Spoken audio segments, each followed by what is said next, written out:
Hello, everyone, and welcome to our University Business Web Seminar here today, which is entitled Unlock Your Top Supporters, Student-Led Fundraising Strategies That Work, which is brought to you by the generous support of our sponsor we have here today, Donor Drive. Now, before we get started, I would just like to share just a few housekeeping items, and then we'll get right onto it. If at any time you need any technical support during the webinar, please just use the chat panel, which you can all find. It's on the bottom right-hand side of your screen. Then just select on my name, which is Stephen Blackburn, or host, and then just type in your message, and I'll get back to you as quickly as I can. I'm also about to submit a phone number and access code in the chat that you can dial in at any time if you want to listen in privately, if you don't have any speakers. So look out for that. Today, we'll also be welcoming any questions that you have here with the Q&A session, and that will be taking place at the end of the presentation. You can submit a question at any time by using the Q&A panel, which again, it's on the bottom right-hand side of your screen, and then just send your questions to all panelists so we can answer them at the end. If you currently don't see the chat or the Q&A panels, just look again to the bottom right-hand side of your screen there, and then just click on the expand triangle, and that is directly in front of the panel name to make sure you have access to it. Also, the last point I'd like to make, and then we'll get going, is that if you would like to access the web seminar that you're watching here at a later time, you'll be pleased to know that everyone who's registered and all of you who are attending here right now, you will all receive an email with a link to the slides as well as an archive recording.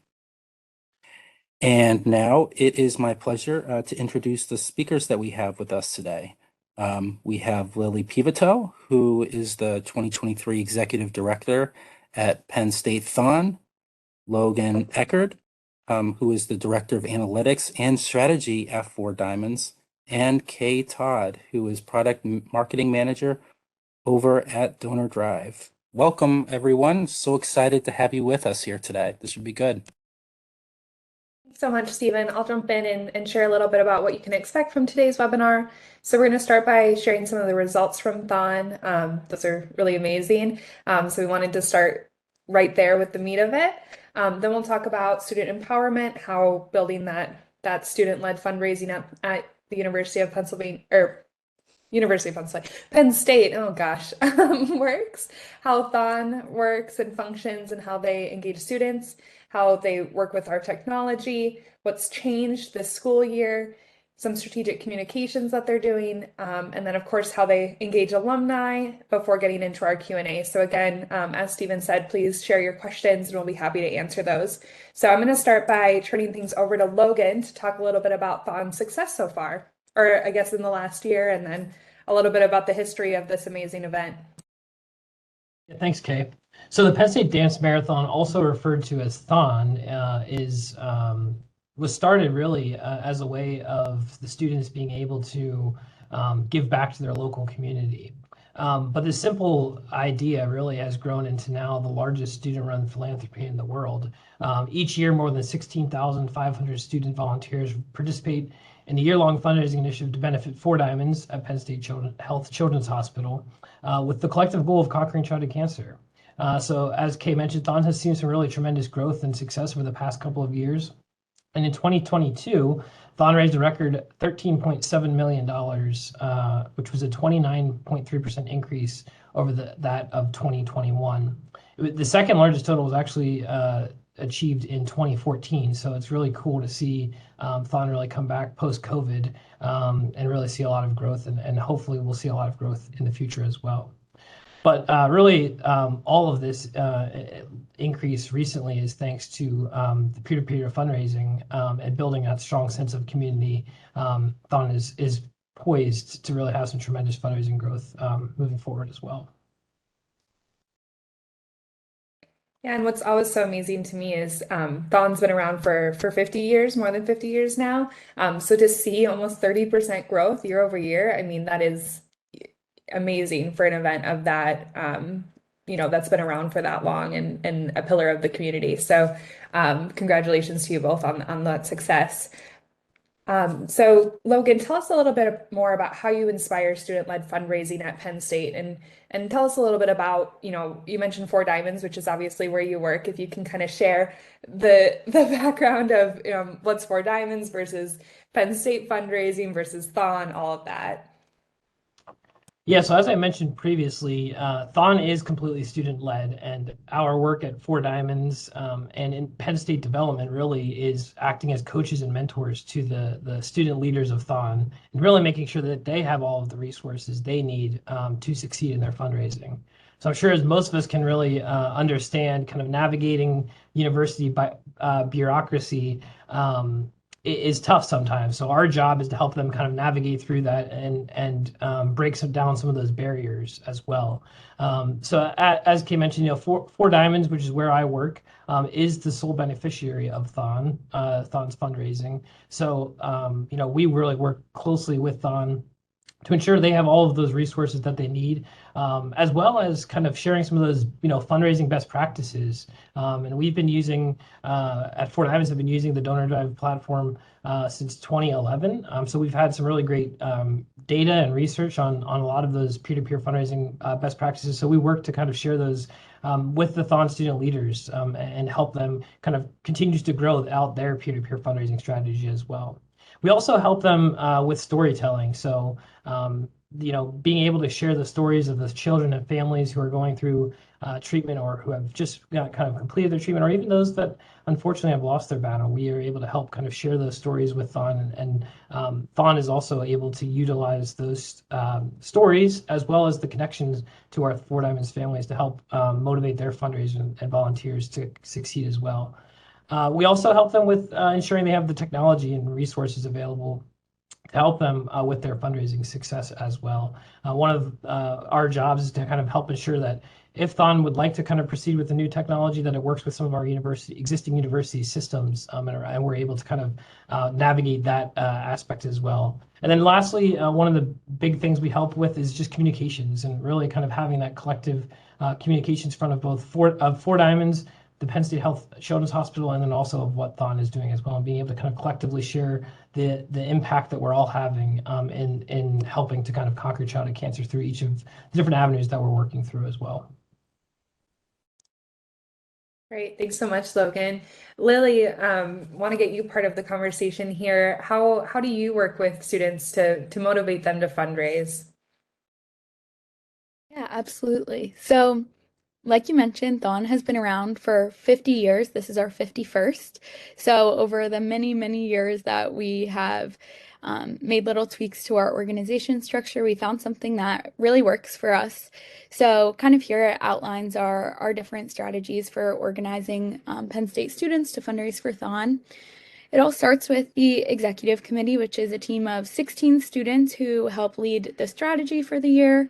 Again, with mentoring from both Four Diamonds and then also university staff at Penn State, both on the student affairs side and in the university development department. And then each of these 16 members of the executive committee lead a planning or organizing committee is a way of thinking about it. And each of these committees add up to around between 3,000 and 4,000 student volunteers who all help us plan and execute Thon Weekend, as well as various pre-Thon Weekend events. We hold a 5K, we have a carnival for families. We celebrate 100 Days Till Thon Weekend at our student center on campus. So all of these events require a lot of hands on deck, and these people are the ones who help us do it. They help us communicate directly with fundraising chairs, and then also these volunteers will fundraise on behalf of Thon as well. So beyond the planning and organizing volunteers, we also have organizations on campus who can be directly affiliated with Thon, but also oftentimes have missions that aren't directly related to Thon. And these organizations fundraise on behalf of Thon and help further our mission throughout the year, kind of through leveraging their own talents and skills. So one example I love to share is the club cross country team here at Penn State fundraises on behalf of Thon, and the way that they do it primarily is through getting pledges for every mile that they run for a specific period of time. And there are countless examples of how organizations sort of leverage their specific interests and expertise to fundraise for Thon. It's something that I love seeing, and it's honestly what's gotten me here is seeing all of the passion and creativity in volunteers. So these organizations make up the other 12,500 members of the Thon student community, and they will also fundraise and then organize events for their own members as well. And all 16,500 of these volunteers make up the student fundraisers who are able to fundraise on behalf of Thon throughout the year.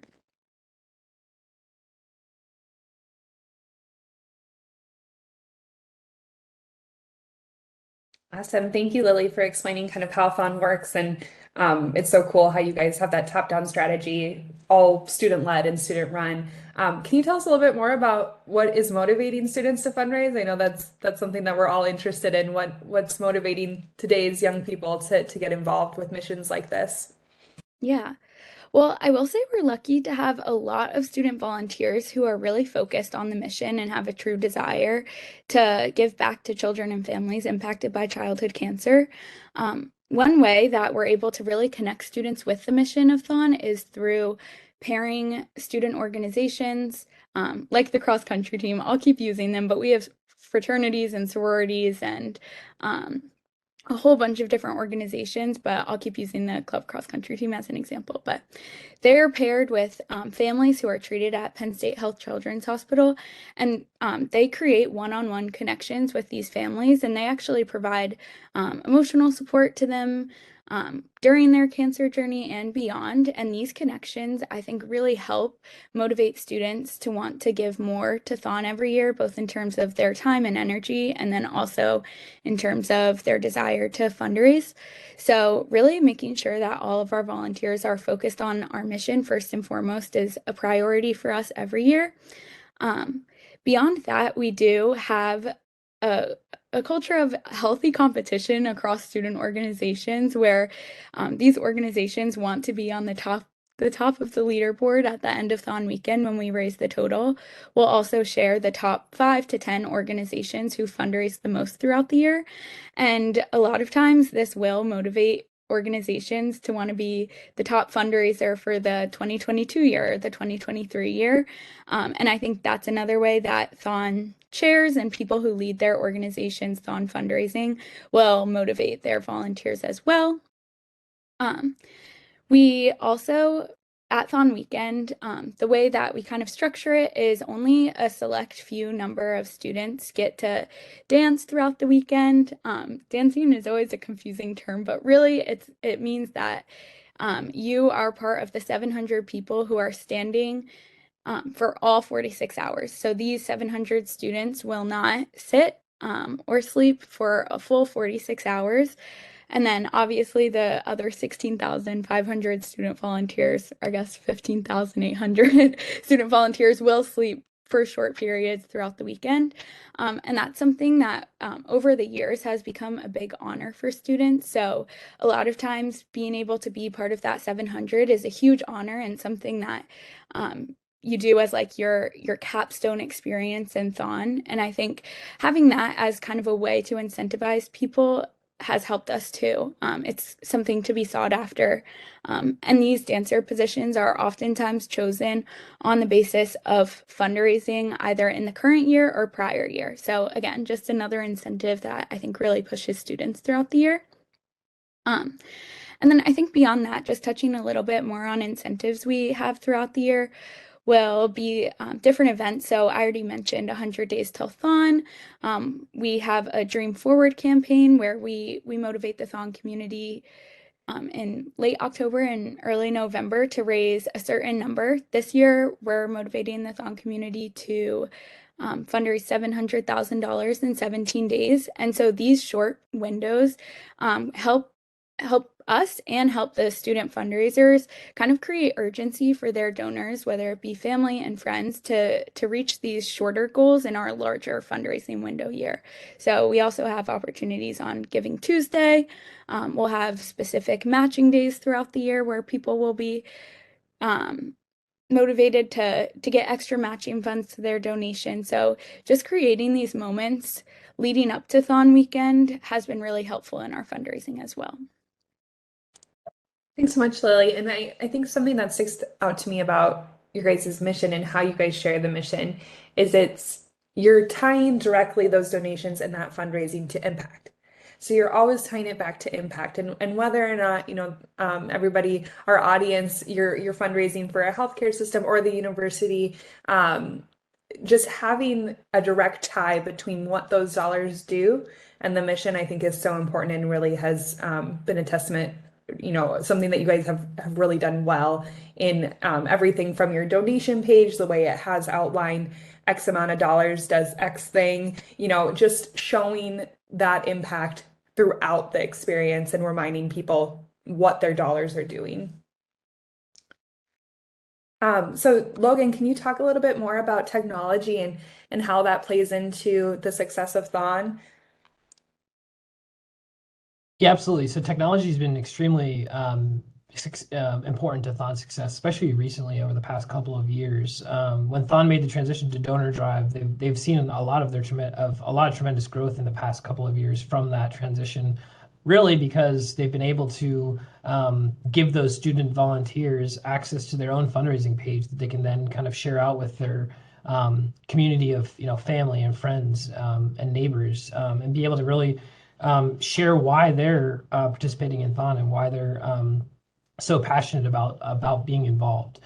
With Donor Drive, they've been able to do that. It's also allowed them to make fundraising and donating super easy, so they can really reach those donors where they are, and they don't have to necessarily kind of wait for the typical check in the mail to be received. They can kind of donate immediately, and have some of those more as Lily mentioned, some of those like matching day experiences where they can have that kind of sense of urgency and make that donation right away to kind of meet some of those different needs. It's also allowed them to really communicate directly with volunteers in a more timely manner. In previous experiences, Thon kind of had to rely on that top-down approach from like their organization leaders down to the students, but now they can directly communicate with the students, kind of help coach them and guide them along in their fundraising journey as well. And they can do that through the gamification process, which allows the fundraisers to have that instant gratification of like receiving that badge when they reach a fundraising milestone, or being able to have those different fundraising milestones set in place to allow even the donor to kind of see kind of how they're progressing and what they're kind of working towards.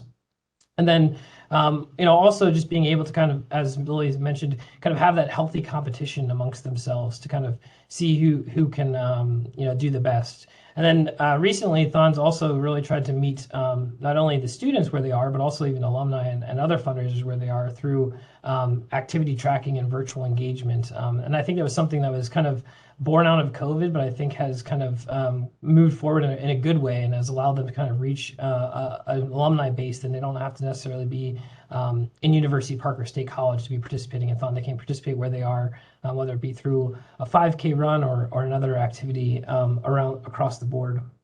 And then lastly, obviously, has really opened up the opportunity for reporting and benchmarking, as well as just kind of looking at data more specifically and being able to kind of really put that ownership in Thon's hands to be able to make some of those decisions on how they want to reach respective donors and when they want to reach those respective donors.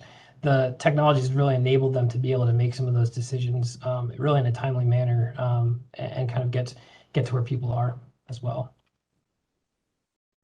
And one thing that we should note is that you at Four Diamonds, Logan, you have access to the Donor Drive platform to see and do all of this, but so does Lily and her team. So they're collaborating within that within our admin in order to execute the event and have it be as successful as it is. Am I correct in saying that? Yeah, and I'll say, although we do have access to it, Thon's one kind of most of the time making those, really key decisions. And like I mentioned in the beginning, we're here just to kind of, like you said, be able to see that stuff when they have questions, kind of collaborate and figure out kind of that best overarching strategy, but Thon's the one at the end of the day that's kind of making the decisions of what they want to do and how they want to kind of reach people as well. But you're absolutely correct that we do have access to that. Yeah, just having that technology access to the students, I thought was really, really important. And then I know this year you guys used our mobile app as well. Can you tell us a little bit about that success? Yeah, so this is the first year on the mobile app, which has seen some really great success so far, and really looking forward to kind of seeing where that success moves going forward. I think one of the great things about the mobile app that's been super helpful, again, back to the kind of reaching people where they are mantra is, being able to send those push notifications and also have the in-app feed notifications has been super helpful for really communicating directly with volunteers right on their phone, which obviously they have all the time. It's also obviously made fundraising so much easier for them to be able to kind of customize those fundraising pages right in the app, while also being able to kind of share, share with family and friends directly from the app, whether it be from text message or email, to be able to kind of reach those respective donors depending on where they want to. So it's also made obviously that donor outreach super easy as well. And you can see some of the stats. The Thon's seen some super great stats so far. So 155% increase in fundraising for app users versus non-app users, which is pretty staggering to see how engaged those app users really are. And I think it's due to the fact that it's so easy and really right at their fingertips. They don't need to go to a web browser or log in, on that web browser. They can kind of just hit the button and they're in their fundraising page and ready to go and start being able to share those share that with family and friends. And then also has increased engagement. So, app users are 158% more engaged, whether that be from sharing, on social media or linking to their social media, whether it be customizing their fundraising pages or adding those incentives and milestones. They're more engaged and really energetic about fundraising, which has been really great. And lastly, the 28% adoption rate, while it's really good, I know Thon has some goals to kind of increase that number, get more people engaged. Just from the already seeing that success this past, from Thon 2022, now it'll be really great to see how the app can kind of help with some of that greater success going into Thon 2023 as well. So really, really great, first year, and looking forward to kind of seeing where this heads in the future as well. Awesome. Yeah, I can't wait to see too. Lily, can you share, any other things that are changing for 2023? I know Logan already mentioned increasing that mobile app adoption. What are some of the other things that you're focusing on? Yeah, absolutely. I will say before we head into 2023 that this looking to change something every year is definitely very much part of Thon's culture. So we have a huge turnover rate where pretty much every position gets a new person every year. And so every year we kind of take inventory of what our responsibilities are and think forward, what do we want this organization to look like in 5, 10, 15 years? And we really focus on asking that of every volunteer, not just leadership. And this is where I think a lot of our success has come from. One, the turnover and constant new ideas and innovation. And then two, just having it in our culture systematically. Everyone rethinking that every year, I think has been a huge help. So when I first started this position, some of my biggest focuses were making sure that our organization has as few barriers to entry as possible. Right now, we have a significant number of volunteers and a significant number of students across the Commonwealth of Pennsylvania at Penn State, at all of our different campuses, but there are still thousands of students at Penn State who, for various reasons, aren't involved with Thon. And it started in 2020, really, looking critically at why aren't those people involved in Thon, and is there anything that we can do to remove those barriers? So every year since 2020, we've kind of been looking and trying to remove those barriers wherever we can. One big thing that's my focus this year is minimizing volunteer cost. So I know in the past we've offered a lot of merchandise or traveling on behalf of Thon, and those things add up and aren't sustainable for students who may have to have a job at campus to pay for their tuition. So looking at that critically and seeing what can we do to make sure that everyone's able to volunteer for Thon if they like. We've also changed our application structure. So of our planning and organizing committees, all of those volunteers have to go through some sort of application process. And so we've kind of looked and made sure that there are as few areas that have risk for implicit bias in well reviewing those applications, and making sure we're creating the most diverse teams is really important to me this year, and I hope is important to this organization moving forward as well. So continuing to look at both like the systematic things that we can change, but then also just revising our messaging and thinking about how even just the way we speak about our organization or talk to friends about it can also contribute to the way that people perceive Thon, and if they're included or able to participate themselves. So making sure that in our recruitment messaging and any messaging throughout the year, we're really talking about how we need every single person that we can get in order to really achieve our mission, which is to conquer childhood cancer. So taking a fine-tooth comb and really looking at that, where can we show that we really need every single person on deck to make the change we'd like to see. The other big change that's come from the past 2 years is our ability to engage people across the world and not just in central Pennsylvania. So with COVID, we actually had to move our event entirely virtually. So we had our full Thon weekend where 700 students stood and didn't sleep for 46 hours from the comfort of their homes, which is crazy to even say now, but it did happen. And through that experience, we learned how to create a really robust and engaging live stream event with a lot of the same programming that we do when we're in the Bryce Jordan Center, but then some of the things that we can't do anymore.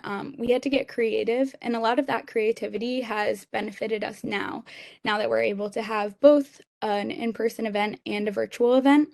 So really focusing on that as another means of including people beyond central Pennsylvania. What Penn State alumni or supporters of Thon can we engage that are in California or across the Atlantic Ocean, and how can we make sure that they feel included in our mission and our organization as well? And a big way we did that is through providing those live streamed events and making them more engaging and robust. The other thing that Logan mentioned a little bit is with our activity tracking feature that we're rolling out this year. We're looking to provide that for both alumni and supporters as well as students. So again, it's another example of meeting people where they are. We've noticed that a lot of young alumni at Penn State and alumni Thon volunteers have gotten more into activity tracking, whether it be having an Apple Watch or a Fitbit or whatever it may be. And we found that through the Donor Drive app, we actually are able to leverage that existing interest for them to fundraise on behalf of Thon. So through the activity tracking function, they're able to receive pledges per whatever unit it may be, usually miles. So every 1 mile, they'll get $5, $10, depending on whatever the donor pledges. And that's just another way that we've been looking to engage people and meet people where they are beyond the state college area. Thinking that your cross-country team is going to love that when you roll it out this year. Yeah, I guess that might be why they're on the brain right now. Yeah, yeah, for sure.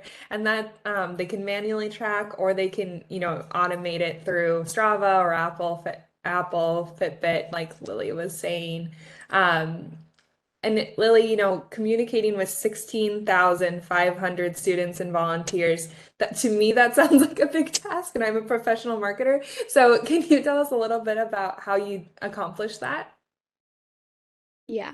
Again, I will say this organization has been around for 50 years, so there have been several iterations of how we communicate with people, and I think every year we try to be a little bit better. But one thing that we say a lot is, or talk about a lot, is how important it is to be proactive and timely in our communication with volunteers.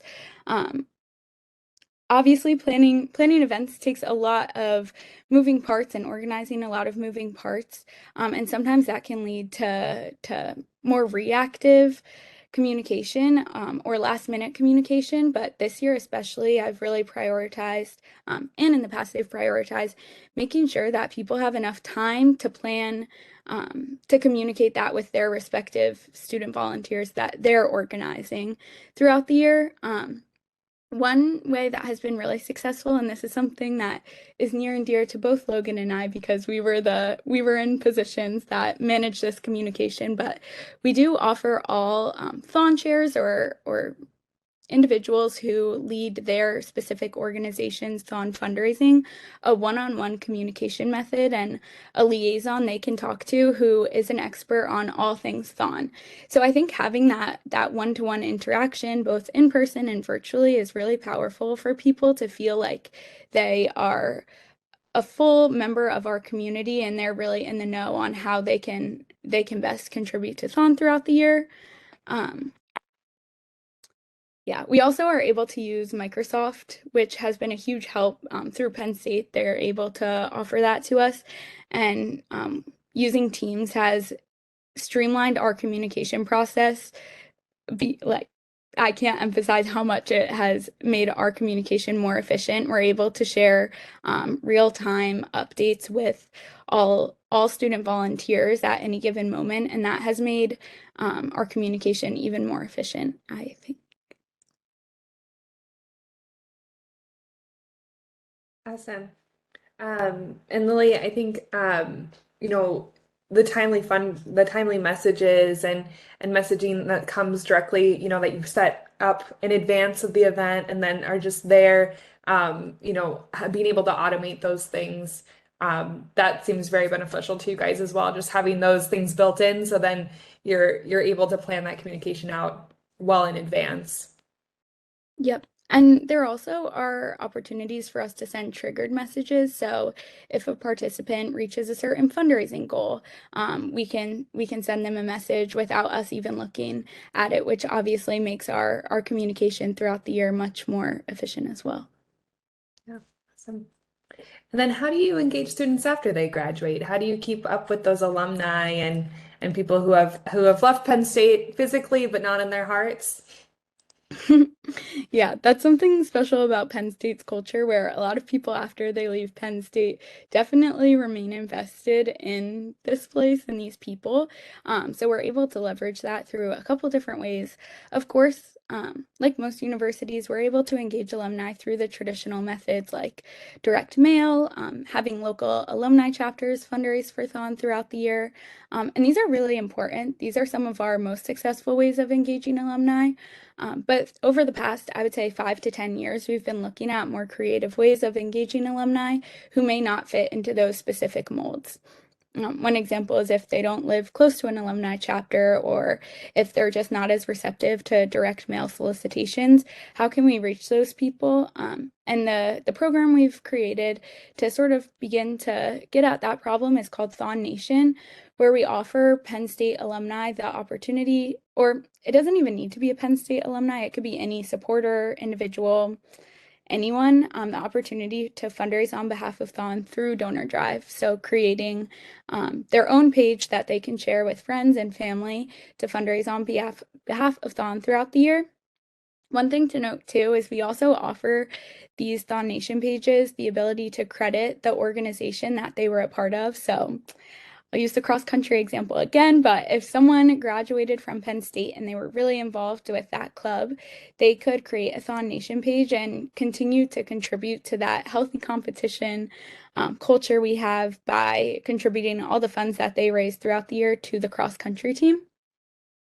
Other ways we engage alumni are through specific matching days. So there are certain days throughout the year that we kind of pick according to what we think alumni will be most receptive to, where if they donate to a donor drive page or get donations to their Thon Nation page, they have the opportunity to receive matches, usually dollar to dollar up to a certain amount during that specific period, so either a couple hours or a couple days.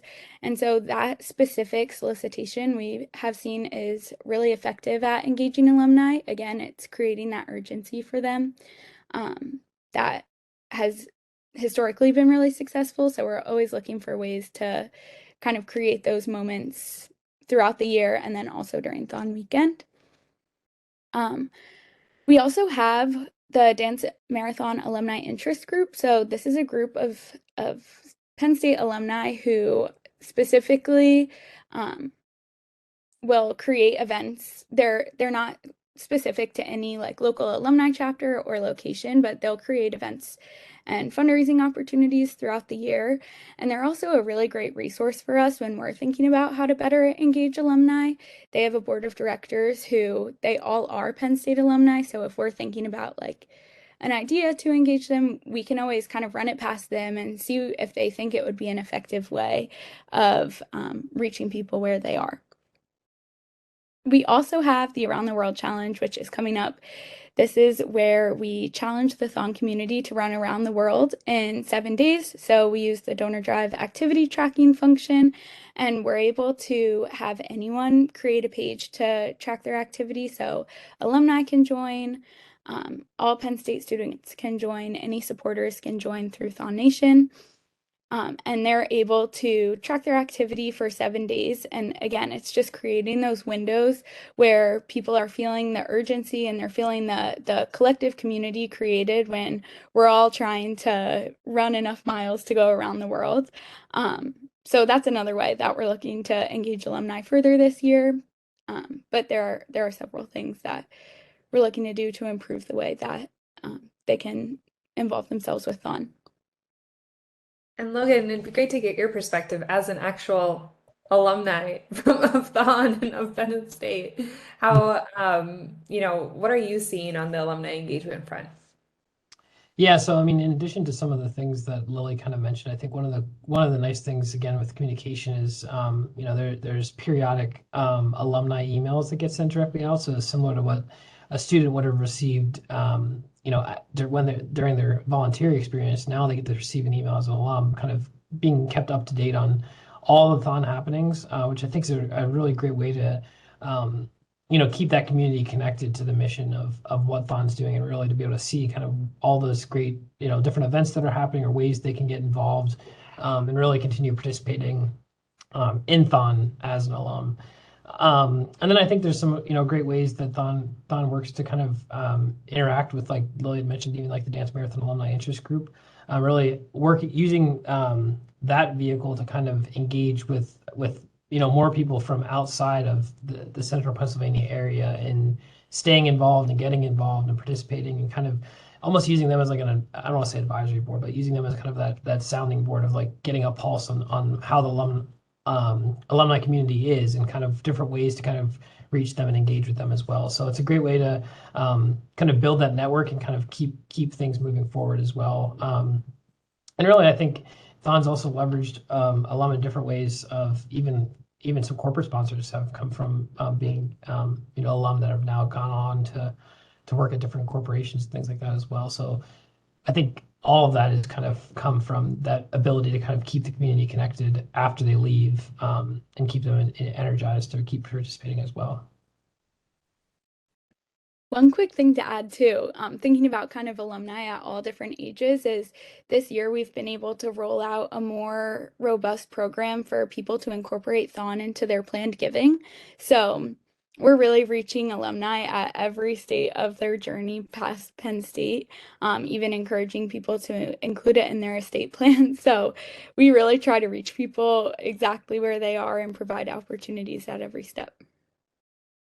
You're really giving people, and I think that's so important, especially when we talk about alumni as a huge group. Students are obviously, a certain age group, they respond to a certain kind of giving ask, but with alumni, you can really broaden that out to the planned giving, to the corporate sponsorship, and then all the way through to, create your own fundraising page and continue to be involved in this community by, contacting your own networks. And something, Logan, you said about listening to the alumni. I assume that that's something that's important for you guys, not just with alumni, but with your student groups too, of what resources do they need from you, that listening and feedback that you get directly from supporters. Awesome. Well, we'll jump into Q&A. I've got some questions for you guys. So Lily, can you talk a little bit about more about what your messaging looks like, what kind of communication you guys are sending out throughout the year to keep people engaged? Obviously, you're fundraising from the day school starts all the way through Thon weekend, which is in the spring. How do you keep people engaged throughout that timeline? Yeah, so there are several different ways we communicate with all of our different stakeholder groups, and we try to be really conscious of that. But one of the larger ways that we communicate throughout the year is through using messaging lists and subscriber lists that we get as a result of using Donor Drive. So through these subscriber lists, we're able to filter them based on a bunch of different factors. So if we'd like to send a message only to donors from a certain area, maybe from the Pittsburgh or Philadelphia area, we're able to really target our messaging based on demographics from the list provided and the data we have from years of fundraising with different donors. And so, yeah, I'm not sure if there's a succinct way to say how we communicate with each of these different groups, but we are able to use a lot of the data we have from previous years and current years to create really targeted and strategic messages for each of our different stakeholder groups. For sure. And when you're creating that messaging, I assume there's a mix of coaching, a mix of impact focus, kind of all the things that we've talked about. Can you talk a little bit more about, what kind of messages you are the most important to include, I guess, just from what they say. Yeah. I really think that the most impactful messaging strategy is one that's just balanced. So we found not that there's a specific type of message that's most impactful, but we found that when we incorporate family stories and calls to action and like all of these different messages throughout the year, instead of people receiving the same email over and over again, we found that that's most impactful so they can feel like they're seeing our organization from a bunch of different perspectives throughout the year rather than just receiving a whole lot of emails that are asking for money. We really try to balance the education and awareness with also the core of our mission, which is fundraising for diamonds. Awesome. That's so great to hear that that's been successful for you and that you're able to diversify that communication and then it sounds like scale and personalize as well. So those are all really important things. Another question that we got kind of goes back to the inclusivity conversation.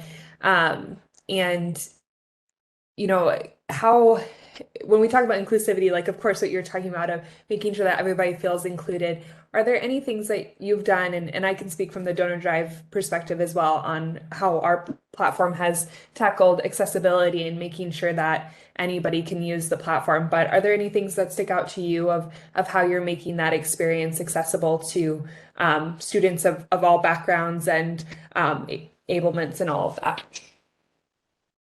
Yeah, absolutely. So I think accessibility is a huge umbrella, and I think every year we try to take some actionable steps towards making Thon accessible to everyone. I love that you mentioned Donor Drive. We know that that's a platform that we feel comfortable sharing with volunteers because it is accessible to um, as many different individuals as possible. I would say from a different non-fundraising perspective, we also took a really close look at our event planning and how we can better communicate with any individual with a disability leading up to Thon weekend and in advance of other pre-Thon weekend events like our 5K, like Family Carnival. And some of those things included last year we were able to make sure there was a American Sign Language interpreter at our events so that anyone who was hard of hearing was still able to enjoy and see our messaging. We created an accessibility guide that kind of laid out what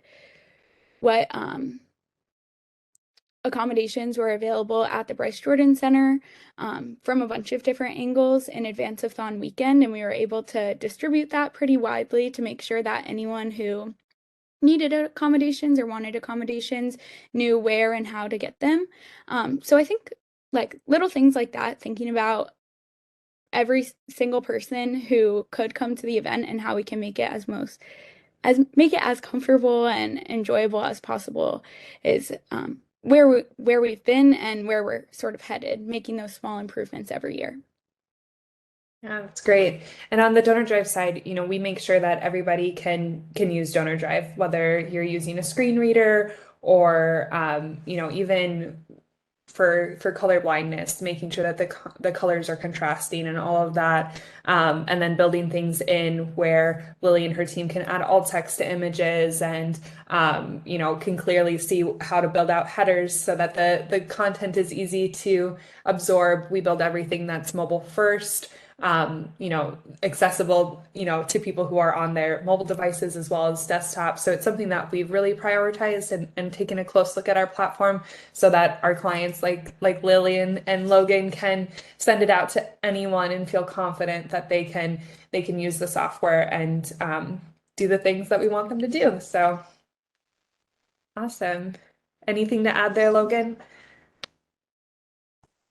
No, I think that's all good. And I think as Lily mentioned, one of the great things about Thon is the ability for it to grow and evolve over time. And those are the types of improvements that have been made through the transition that happens on a yearly basis, which is really cool to see because you get that new energy and new excitement from the volunteers to kind of you really make their mark and kind of that's kind of what's been able to fuel some of these ongoing projects. So it's really great to see even from my perspective as an alum, kind of great to see Thon kind of push towards that umbrella as well. Awesome. Logan, have you seen, obviously for Diamonds and Thon, you're leading the charge on peer-to-peer fundraising and embracing different strategies to engage with students and alumni and beyond that, just the friends of Penn State. Has the broader Penn State team started to use some of these strategies as well? How has this Thon impacted university and the development teams that you work with there? Yeah, I think one of the biggest things that I've seen from the university perspective in terms of kind of some of the different things that Thon has seen from its fundraising has been honestly what we talked about a lot earlier is that kind of creating a sense of urgency around a specific topic, for example. So the Big Ten, for example, all of the Big Ten came together for what they classify as like one big week, which is their fundraising initiative that really allows each of the universities within the Big Ten to come together and fundraise for something that's important to their own university. And they create that again, that sense of urgency of 1 week, right? We have 1 week to raise as much as we can for whatever that thing is. For example, like Penn State's working to fight student poverty, so that's what their initiative was. So for that week, they fundraised for that. So Thon has that similar sense of urgency of this is when Thon is happening. So being able to kind of tie that back into the university community has been really successful. And then along that note, the university also has done a lot around Giving Tuesday. And again, to the point earlier of being able to kind of have campaigns or initiatives that are focused on one area or being able to kind of see the impact of that area has been super successful, I think, from the university's end of having a large number of campaigns that are created from either a university department or it could be even from a student organization that's trying to go on a trip somewhere. But donors are able to then make that contribution to that specific campaign and really know what their money is ultimately going to and being used for. Again, has been super successful and they've seen increases in donor count and dollars raised pretty significantly over the years. So it's been really great to see how that kind of the peer-to-peer fundraising as well as just the impact that Thon's had even within the university community and seeing it kind of continue to kind of grow and develop. And I think there's obviously a lot more room for growth in terms of university development as well. Awesome. And I know we kind of hit on this a little bit already, but Lily, are you seeing more engagement from recent alumni versus older alumni, or does it just really depend on that ask and that giving method that you're encouraging? Yeah, I think over the past couple years, we have increased some outreach and education while Penn State or while students are still here. So, teaching current Thon volunteers how to give back to Thon after they graduate has resulted in some success in early alumni knowing how they can contribute. And I think that has improved our success in both engagement and fundraising in early alumni. I think our older alumni and the more traditional methods of fundraising have been pretty significant, or they've just been pretty successful, like static for a long time. So they're not going anywhere. And we do see a lot of success with them, but we definitely are trying to grow the areas that we haven't been as successful in previously.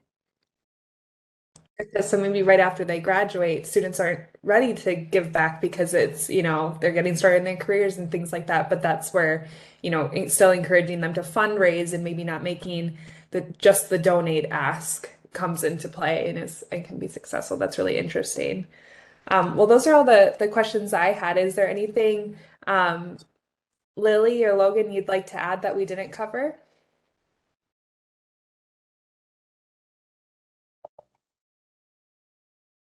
All good on my end. I Awesome. don't think so. Yeah, if anyone wants to learn more about thon.org has a lot of information. So And always. make a donation while you're there, Yep. Awesome. And of course, if you have more questions about Donor Drive or want to get in touch with Lily or Logan, feel free to email us at info@donordrive.com and we'd love to chat with you. And with that, I'll turn it back over to Stephen. Perfect. Thank you. Now, even though those are all the questions that came in, as I go through my closing slides in just a few moments, please feel free to continue submitting any questions that you have that come to mind, and I'll make sure that they're sent over to Donor Drive or to our other speakers here at Penn State, so they can all be answered at some point in the future. But first off, thank you again, all of you, Lily, Logan, Kay, and of course, thank you to Donor Drive. And to you, our audience, I would also like to thank all of you here with us as well. For those of you who particularly enjoyed what you saw, there are many more upcoming web seminars like this one that we have here, provided by University Business, which is the leader in editorial coverage of news, trends, and current issues in higher education. We have a wide range of readers who subscribe for free to us at UB, and they stay up to date with us online, newsletters, as well as web seminars like this one. Also, if you would like to watch this web seminar again, or for those of you who believe that what you saw here would be particularly helpful to your colleagues, and I'm sure that's the case, you'll be pleased to know that our team at UB, we will be sending you all an email at some point tomorrow, and then that email will include an on-demand recording of this web seminar, as well as a link to the slides. So with that, on behalf of UB, this is Stephen Blackburn. Thanks, everyone. Take care, be well, and stay safe. Thank you very much, all.